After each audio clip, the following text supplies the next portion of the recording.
Hi മക്കളെ, SLC എക്സാമിന് സ്ഥിരമായി ചോദിക്കുന്ന ഒരു ഭാഗമാണ് കാൽസിനേഷനും റോസ്റ്റിങ്ങും. നാലാമത്തെ പാഠത്തിലെ സ്ഥിരമായിട്ട് ചോദിക്കുന്ന ഒരു ഭാഗമാണ് കാൽസിനേഷനും റോസ്റ്റിങ്ങും തമ്മിലുള്ള വ്യത്യാസം എന്താണ്?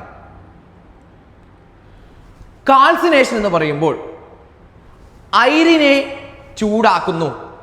വായുവിന്റെ അസാന്നിധ്യത്തിൽ അയിരിനെ ചൂടാക്കി ഓക്സൈഡ് ആക്കി മാറ്റുന്നു. വായുവിന്റെ അസാന്നിധ്യത്തിൽ, in the absence of air, ചൂടാക്കി ഓക്സൈഡ് ആക്കി മാറ്റുന്നു. ഇനി റോസ്റ്റിങ്ങോ? റോസ്റ്റിംഗ് എന്ന് വെച്ചാൽ in the presence of air, വായുവിന്റെ സാന്നിധ്യത്തിൽ. ഇത് തിരിച്ചറിയാൻ ഒരു എളുപ്പ വഴിയുണ്ട്.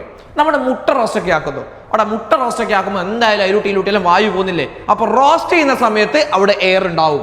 കാൽസിനേഷൻ ചെയ്യുന്ന സമയത്തോ അവിടെ എയർ ഉണ്ടാവില്ല. കാൽസിനേഷൻ പ്രധാനമായും ചെയ്യുന്നത് ഹൈഡ്രോക്സൈഡ് അയിരുകളെയും ഹൈഡ്രോക്സൈഡ് ഓറുകളെയും അതുപോലെ കാർബണേറ്റ് ഓറുകളെയുമാണ്.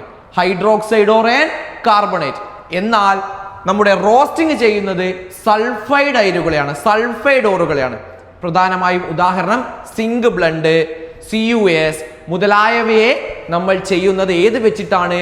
റോസ്റ്റിംഗ് വെച്ചിട്ടാണ്. അതേ സമയത്ത് ZnCO3 കാർബണേറ്റ് അയിരുകളെ നമ്മൾ ഓക്സൈഡ് ആക്കി മാറ്റുന്നത് കാൽസിനേഷൻ എന്നുള്ള പ്രക്രിയ വെച്ചിട്ടാണ്.